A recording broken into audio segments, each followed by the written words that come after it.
धाकड़ खबर, बेखौफजुमा बेबाक अंदाज। धाकड़ खबर में आपका स्वागत है। मैं आपके साथ हूं अकरम रईस खान। पिछले 2 हफ्ते से एक सिलसिला हम लोगों ने आपके सामने शुरू किया है पका हुआ अंदाज में, जिसमें आपके सामने ना कोई धुआंधार वीडियो ग्राफिक्स ना इमेज, कुछ ऐसी चीजें लगाते हैं, लेकिन मुद्दा ऐसा उठाने की कोशिश करते हैं जो सीधा आपसे सरोकार रखता हो। पहले हमने बात की कि वोट देने के बाद भी मुसलमानों की आवाज संसद में क्यों नहीं उठाई जा रही है। बीजेपी को 240 पर समेटने का सबसे बड़ा क्रेडिट अगर किसी को जाता है तो मुसलमान हैं, उनको लेकर बात क्यों नहीं की जा रही है। दूसरे एपिसोड में हमने बात की कि आजादी जो मिली थी और उसके साथ जो बंटवारा मिला था उसके लिए कौन जिम्मेदार है, और वो बंटवारा जो किया गया था उसके पीछे की क्या साजिश थी। दोनों बातचीत के दौरान एक मुद्दा जो अहम तरीके से निकल के सामने आया वो ये कि दलित मुस्लिम गठजोड़ होना चाहिए, क्योंकि आप जानते हैं जब भी एडवोकेट महमूद पराचा साहब से बात की जाए तो वो इसी मुद्दे पर ज्यादा जोर देते हैं। तो आज इसी मुद्दे के आसपास अपनी बातचीत को रखने की कोशिश करेंगे। क्या समाधान है? समस्याओं पर बात करना तो बहुत आसान है भाई, बीमारी बता दो लेकिन कम से कम उसका इलाज भी तो बताओ। बहुत शुक्रिया सर वक्त देने के लिए।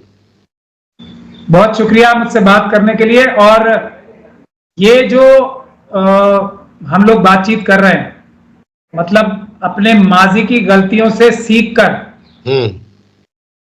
हाल और मुस्तकबिल ठीक करने का रास्ता, तो ये मैं समझता हूं भले ही लोग आज इस बात की अहमियत समझे या ना समझे, लेकिन हम लोग कुछ फैक्ट्स आवाम के सामने रख रहे हैं कि वो इस लाइन पर भी सोचना शुरू करें। सिर्फ एक जो वो घोड़े के दोनों आंखों के सामने वो लगा देते हैं, सिर्फ जो हालात बने हुए हैं उसी तरीके से अंधभक्ति करके उसी रास्ते पे आगे ना बढ़ते रहें जो रास्ता उनके लिए बांध दिया गया है, सजा दिया गया है। तो समाधान बताइए सर। समाधान जब ही बता पाऊंगा मैं जब लोग सोचना शुरू करेंगे। तो मैंने पिछली बार एक बात कही थी जिन्ना साहब के बारे में और आरएसएस के बारे में, और जिन्ना साहब के और आरएसएस के जो वेस्टर्न पावर से यानी कि अमेरिका में और यूरोप में, इंग्लैंड में जो संबंध थे उनसे बारे में। तो नुस्ली वाडिया साहब थे, हैं अभी भी, वो नाती हैं जिन्ना साहब के। उनकी मां का नाम था, जो जिन्ना साहब की बेटी थी, दीना जिन्ना, और उनके पिताजी का नाम था निवेल वाडिया। निवेल वाडिया साहब की जो आंट थी वो क्लारा एडविन वाडिया थी, और उनके जो हस्बैंड थे वो रॉबर्ट बिंग थे। रॉबर्ट बिंग थे जो अर्ल ऑफ स्ट्रैटफोर्ड थे इंग्लैंड में। अब आप बताइए मेरी बात में कुछ दम नजर आया नहीं आया? तो ये हालात हैं। तो अब आते हैं सोल्यूशन में। और मैं आपसे ये चाहूंगा कि हम ये कई सीरीज करें और हम 50 के दशक से या 47 के दशक से 5-5 साल के अंदर की जो हालात थे उस पर बात करें, ताकि सारी सीरीज समझ में आए और ये समझ में आए कि अब हमें आगे क्या करना है। ठीक है। और मैंने पिछली बार भी कहा था, अब भी कह रहा हूं, मुस्लिम कम्युनिटी इस सारे खेल का फोकल पॉइंट धुरी है।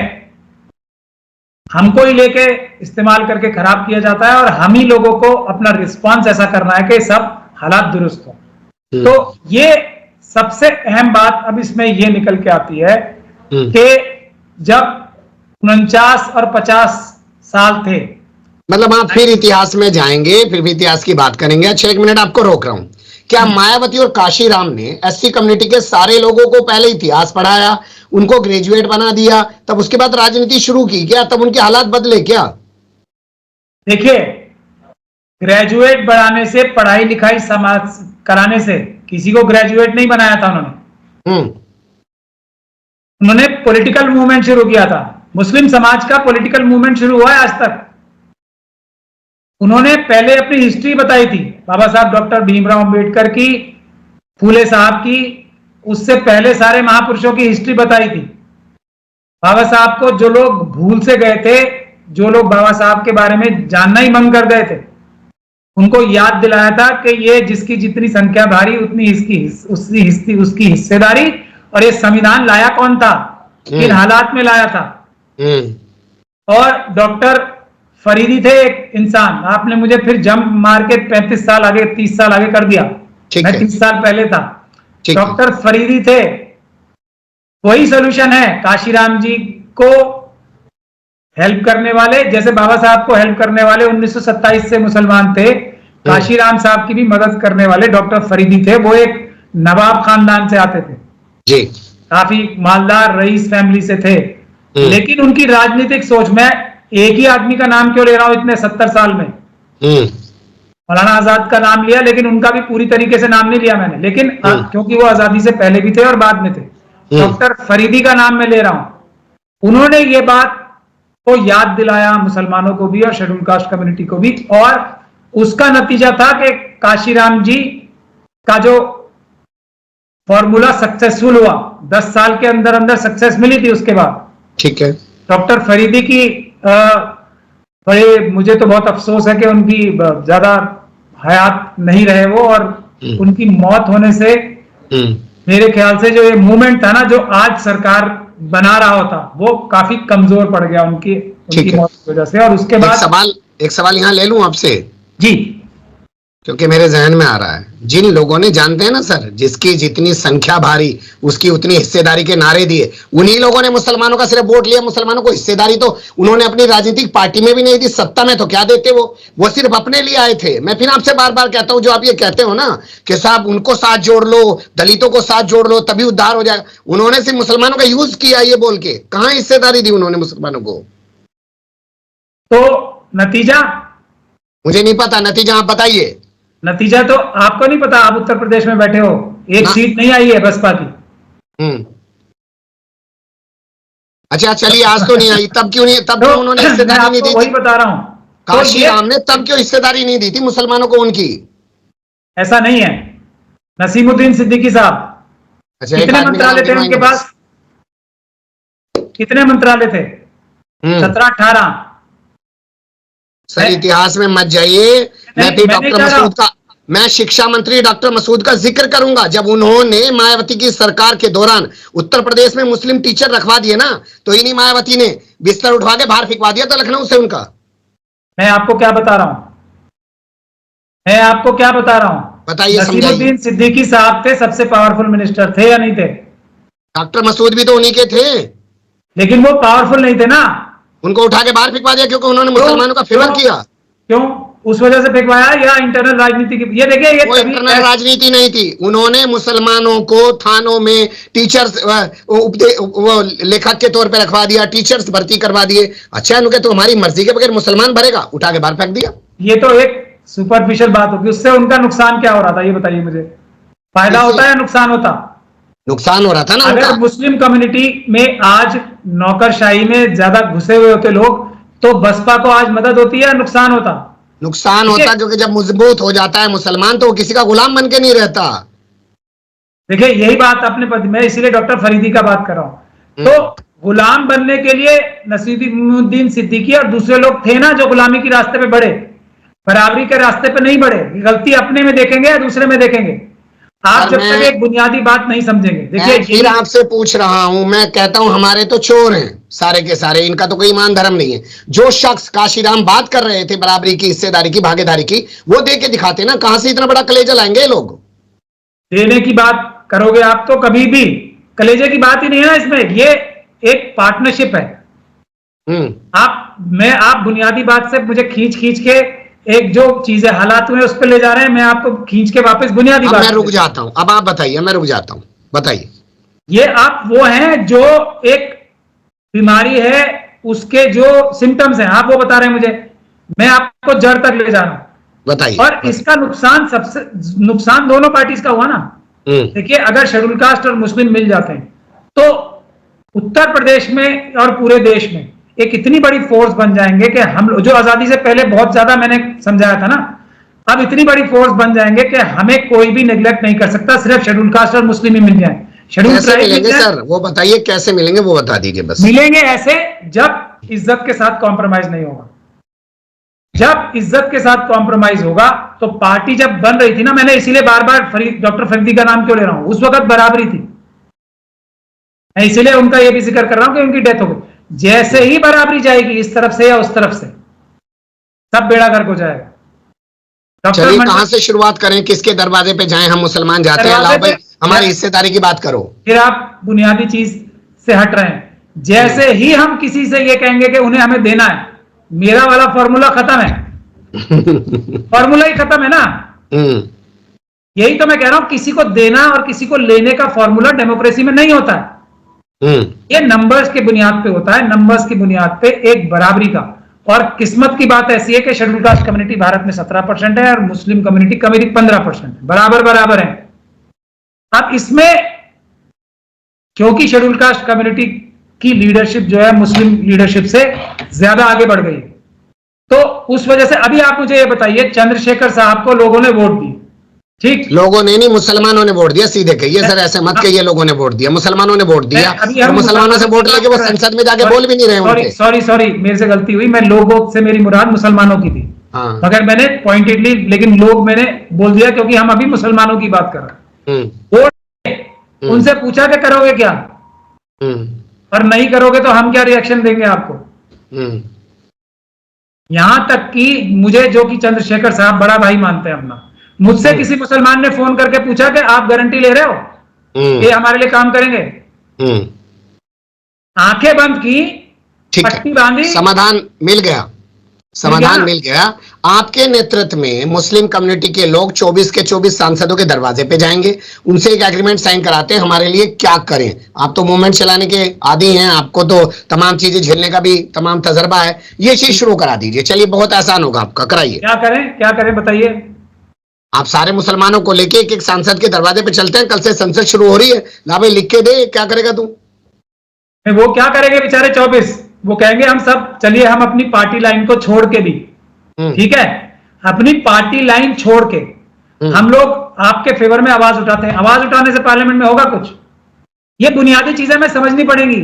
चंद्रशेखर साहब चलो ईमानदारी से काम करने लगते, एक वोट है ना, और इनके 24 वोट है, एक सेकंड में खत्म। सवाल यह है कि आपने जड़ तो पकड़ ली, लेकिन प्रदर्शन कहां करना है वो मुस्लिम कम्युनिटी। अब आप मुझे विस्तार से समझाइए कि ये सब कैसे होगा, प्रैक्टिकल बताइए सर थोड़ा। तो आप सीधा सोल्यूशन पे आना चाहते हो, बीमारी जड़ नहीं समझ? नहीं, बीमारी भी सुनूंगा, सब चीजें सुनो, बताते चलिए। तो सोल्यूशन छोटा सा ये है कि हम प्रदर्शन करें सबसे पहले जाके उन सांसदों के घर के बाहर, जैसे चंद्रशेखर साहब एक अच्छा एग्जाम्पल है, 24 के 24 मुस्लिम सांसद एक अच्छा एग्जाम्पल है। मुस्लिम समाज के लोग प्रदर्शन करें, धरने लगाएं, परमानेंट धरना लगाएं, ठीक है, इन लोगों के ऊपर कि तुम अपनी अपनी पार्टीज में, जैसे मैं एग्जांपल देता हूं, जो सपा के कैंडिडेट्स जीत के आए, वो अपनी पार्टी में, उनको भी ताकत मिलेगी। देखिए, इसको नेगेटिवली लेने से अच्छा नहीं होगा, नेगेटिवली नहीं चलना इसमें।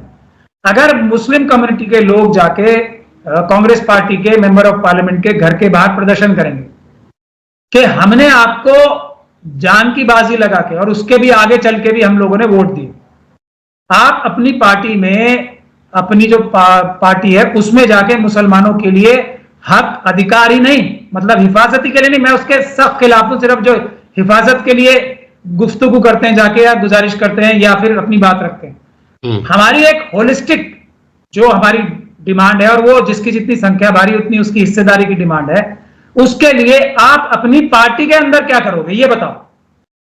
इतनी बार बात से एक ऐसी बहस शुरू हो जाएगी कि जो ना रोकने वाली बहस होगी, जो रुकेगी नहीं कभी, वो फिर स्नोबॉल, जैसे अंग्रेजी में शब्द है ना, स्नोबॉल होते होते वो अपने आप अंजाम तक पहुंच जाएगी कि आप कांग्रेस पार्टी के हो, आप सपा के हो, आप टीएमसी के हो, आप तो मुस्लिम हो ना, और आपकी टीएमसी को मुस्लिम कम्युनिटी ने करीब 40 से 50% तक वोट दिए। ठीक है। तो आप हमारी प्रोग्रेस के लिए, प्रोग्रेस में सुरक्षा अपने आप आ जाती है। क्या करोगे? हमें प्रैक्टिकल और संवैधानिक रास्ता चाहिए, कोई इश्तियाली नारा नहीं चाहिए। ठीक हो गया ना सर, आप इसको प्रैक्टिकली समझते हैं। आप एक वकील हैं, एक बढ़िया सा फॉर्मेट ड्राफ्ट कीजिए, और ड्राफ्ट करने के बाद हम वो तमाम मुस्लिमों के पास भेज देते हैं कि आपको ये कॉपी लेके अपने सांसद से मिलना है और रिटर्न में इस पे सिग्नेचर लेने हैं इसके। एक कोशिश तो ये कीजिए। दूसरी कोशिश ये है कि उन्हें लेके कौन जाएगा ये भी बताइए, क्योंकि खुद तो जाने का आदमी, बिल्ली के गले में घंटी कौन बांधेगा? अब घंटी बांधने के लिए तो आपने बता ही दिया ना कौन है, जो हर जगह घंटी बांध रहा है, इधर भी बांध रहा है। जो प्रधानमंत्री नरेंद्र मोदी अमित शाह जी के गले में और मोहन भागवत जी के गले में घंटी बांध रहा है, वो घंटी बांधने को तैयार है। मेरे पास घंटियां भी बहुत हैं और धागे भी बहुत बहुत है बढ़िया। घंटी। मैं आपको रोक रहा हूं एक सेकंड के लिए। ये बहुत बड़ा ऐलान कर रहे हैं महमूद प्राचा साहब, और इससे सीधा वो कह रहे हैं कि अगर लोग वाकई में इस लाइन पे आगे चलना चाहते हैं और अपने सांसदों को जिम्मेदार बनाना चाहते हैं, तो वो इस मूवमेंट में भी अपनी अहम भूमिका निभाने के लिए तैयार है। यही कह रहे हैं ना आप? जी यही कह रहा हूं, लेकिन बात हम्म। यह है कि सिर्फ मुसलमानों के पास क्यों जाना है। अब मैं आपको हम्म। चंद्रशेखर साहब का एग्जाम्पल दे रहा हूं। हम्म। वो सिर्फ और सिर्फ मुसलमानों के वोट से जीते हैं, हम्म। सिर्फ और सिर्फ। पूरी जिम्मेदारी के साथ ये बोल रहा हूं मैं, बाकी किसी के लिए तो बहुत थोड़ी बहुत बहस हो सकती है, लेकिन वो कभी भी इलेक्शन नहीं जीतते अगर मुस्लिम पैसा भी मुसलमानों का ही लगा है, गाड़ी भी मुसलमानों की लगी है, सब कुछ मुसलमानों का लगा हाँ, है। तो वहां तो कम से कम अब जितने भी ये तो डिमांड कर सकते हैं नगीना के लोग जाके उनसे और मुसलमान, कि जहां भी कभी मॉब लिंचिंग होगी वहां चले, अपने बड़े भाई को साथ लेके जाएं। अगर उन्हें कानूनी दिक्कत आती है तो पहले भी मैं रहता था, अब भी मैं रहूंगा, कोई दिक्कत नहीं है। ठीक है। तो ये काम करने का है। अब शायद हमारे 24 सांसदों को भी मौका मिलेगा। उसके अलावा टीएमसी के सांसद हैं, देखिए तमिलनाडु में सांसद जीत के आते हैं। अगर ये साउथ में काम होगा ना तो ज्यादा आराम से होगा, क्योंकि साउथ में लोग जो है ना, खासतौर पे जो स्टालिन साहब, वो न्याय करने में एक बेहतर चीफ मिनिस्टर मैं उन्हें मानता हूं, और वो इस काम को मेरे ख्याल से ज्यादा अच्छी तरीके से जो डीएमके के सांसद हैं वो करने के लिए तैयार हो जाएंगे, ऐसा मेरा मानना है। लेकिन क्या इस बात का ये मतलब नहीं निकलेगा, आपको फिर रोक रहा हूं, कि भैया ये तो एक आइडिया इसलिए महमूद प्राचा दे रहे हैं कि वो 24-25 सांसदों के ऊपर एक सुपरवाइजर बनना चाहते हैं। तो ठीक है, मैं घंटी नहीं बांधता, आप किसी और से बंधवा ले, मैं भी अवेलेबल हूं घंटी बांधने के लिए, और लोग हैं, तो मैं तो फॉर्मूला दे रहा हूं। लेकिन आपने सवाल किया, मैंने तो आपके घंटी के सवाल में जवाब दिया है। वरना इस वक्त मेरे पास ज्यादा टाइम जो है, मेरा सारा जो ईवीएम की लड़ाई चल रही है उसमें जा रहा। ठीक है। मैं तो जो अभी हमारा एक बहुत ही अहम चुनाव हो रहा है खिलाफत का, अच्छा इस्लामिक उसमें भी मुझे कैंडिडेट सब फोन कर रहे हैं, मैं उसके लिए भी टाइम नहीं निकाल पा रहा हूं। अभी कल मैं इलाहाबाद से वापस आया हूं, वो पिटीशंस फाइल करके, कम से कम यूपी में 3 पिटीशन। वैसे एक बात बताऊं आपको, तो लेकिन आपने मुझे कहा अपना कैसे भी करके उस इस्लामिक सेंटर पे कब्जा कर लीजिए, वहां से आपकी राय बहुत आसान हो जाएगी, वहां बड़े बड़े लोग आते हैं, सब चीजें।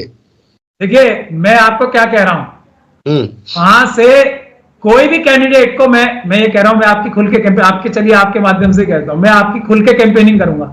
अच्छा। आप क्या, जो ये मैं काम कर रहा हूं, मैं जो दिल्ली दंगों के जो मुलजिम है उनके सैकड़ों लोगों की जो मैं काम कर रहा हूं या किए मैंने, उसमें थोड़ी मदद करेंगे आप? यहां पे से आवाज उठाएंगे? यहां पे मैं अपना एक सेमिनार करूंगा, वो करने देंगे क्या? मुझे सेमिनार करने के लिए भी बड़ी जद्दोजहद करनी पड़ती है।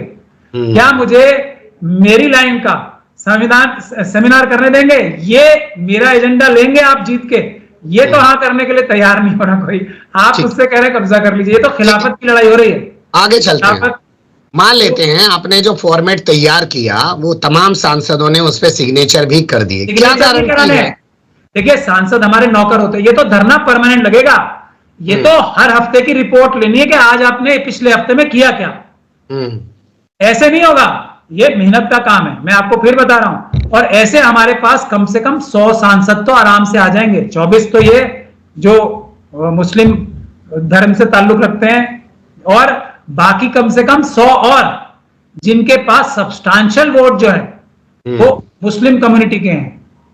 तो ये धरना 100-150 में, आप मुझे 24 में महदूद कर रहे थे, मैं 100-150 का टारगेट होगा जो भी ये घंटी बांधना शुरू करेगा।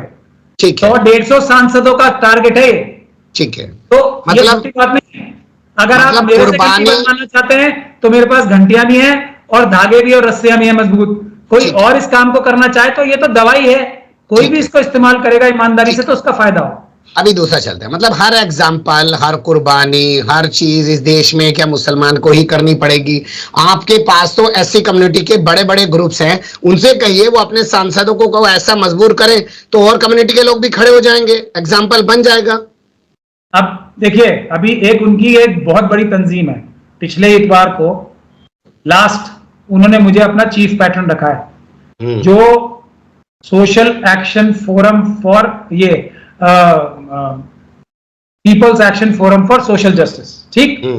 उसमें पूरे देश के शेड्यूल कास्ट, शेड्यूल ट्राइब और ओबीसी समाज के लोगों ने पहल करके उसमें चीफ सेक्रेटरी और एक जो सिटिंग डिप्टी चीफ सेक्रेटरी हैं एक स्टेट के, उनको हटा के मुझे चीफ पैटर्न रखा है, आईएएस ऑफिसर सीनियर को। तो वो लोग तो मुझ पे ज्यादा भरोसा करते हैं। तो क्योंकि अब उसमें मैं ये काम कर रहा हूं ऑलरेडी, मैं तो ये जो दर्द है ना, गुलामों का गुलाम का गुलामों से दर्द है, या जो गुलामों का मुझसे दर्द है, हम जो आपस की बात है वो कर रहा हूं कि ये फॉर्मूला आप अपनाइए ना। वो तो अपने 132 यही फॉर्मूला वो भी लगा रहे हैं, 132 सांसद हैं वहां, तो उनको सबको चिट्ठियां लिखी जा रही हैं, जो कि जिसपे लेटर हेड पे मैं चीफ पैटर्न हूं, उस पे ये सब चिट्ठियां जो आपके लिए बता रहा हूं मैं मुस्लिम समाज के लिए, वो ऑलरेडी काम जारी है।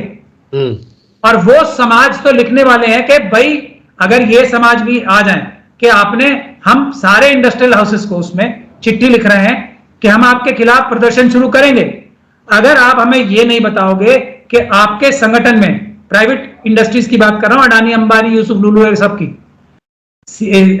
फिक्की में, सीसीआई में, सब में, कि आप हमें ये बताओ कि आपके हर एक फील्ड में आपके जो भी इदारे हैं उसमें schedule caste, schedule tribe, OBC और माइनॉरिटीज की कितनी सीटें हैं, कितने आपकी नुमाइंदगी है, बताओ, नहीं तो हम आपके खिलाफ प्रदर्शन करेंगे।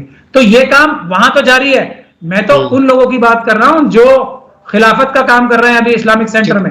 मैं उन लोगों की बात कर रहा हूं जो ये बताते हैं कि हम दुनिया के सबसे बेहतरीन मजहब से ताल्लुक रखते हैं, हमारा ईमान इतना पुख्ता है कि हम इंसाफ और बराबरी के लिए अपनी जान तो दे सकते हैं, उससे पीछे नहीं हट सकते। मैं तो उन्हें कह रहा हूं, वो कहां है?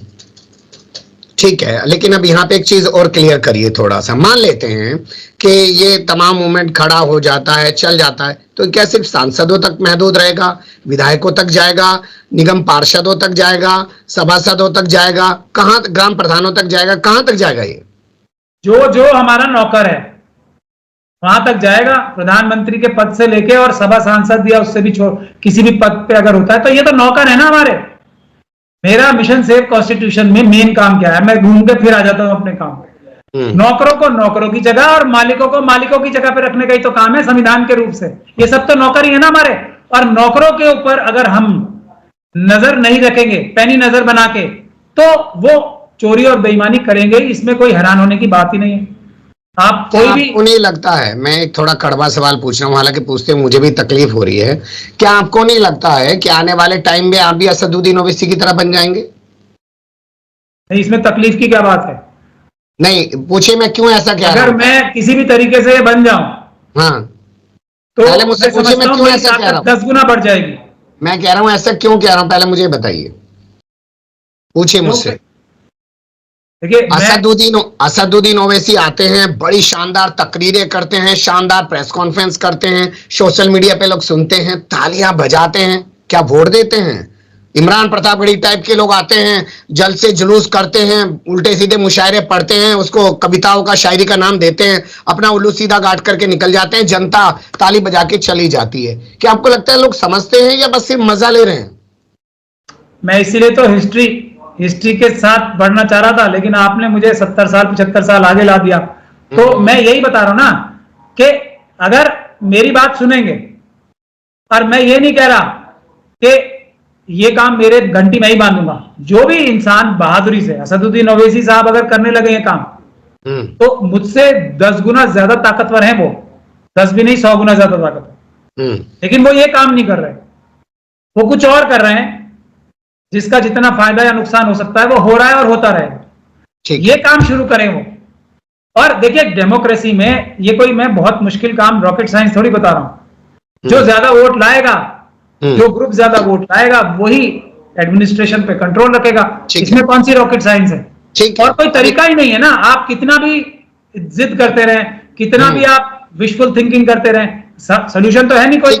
ठीक है, अब एक सवाल जो है वो आप ही के जवाब से खड़ा हुआ। आपने कहा संसद में बोल के क्या कर लेगा, तो मान लीजिए इन सांसदों से बोलने से जब संसद में कुछ होगा ही नहीं, तो आप करवाना क्या चाहते हैं फिर?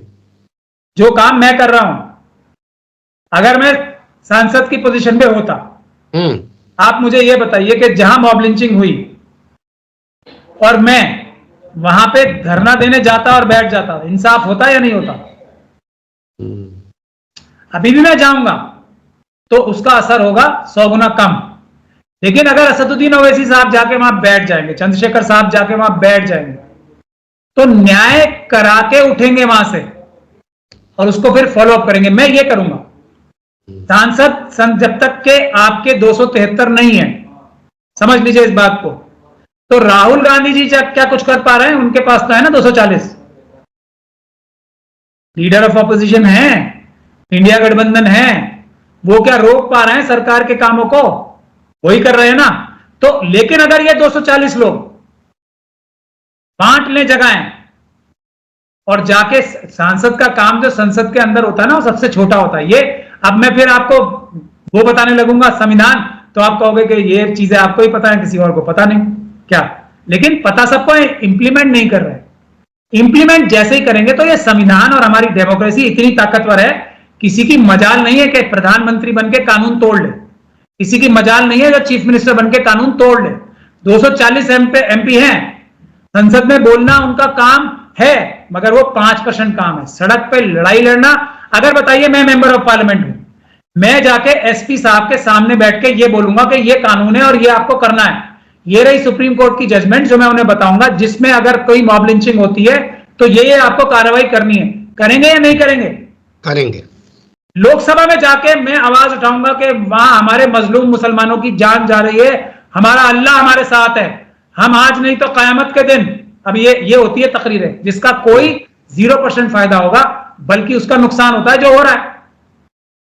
मैं ठीक है, जाके बैठूंगा उस एसपी के सामने, मैं देखूंगा उस एसपी की नौकरी लेके हटूंगा मैं वहां से। बिल्कुल सही, बिल्कुल तुम्हारी जिम्मेदारी सुप्रीम कोर्ट ने अपनी जजमेंट में लगाई है, you will be held responsible for this mob lynching. तो जब तक मैं उसकी नौकरी नहीं ले लूंगा, वहां से हटूंगा नहीं। अगर मैंने 10 जगह ये नौकरियां ले ली as member of parliament, parliament के अंदर कुछ भी ना बोले बगैर, कुछ भी बोले बगैर, तो आप बताइए किस एसपी की ये मजाल होगी कि वो सुप्रीम कोर्ट की जजमेंट और गाइडलाइंस फॉलो नहीं करे? फिर मैं देखता हूं कौन सी मॉब लिंचिंग होगी।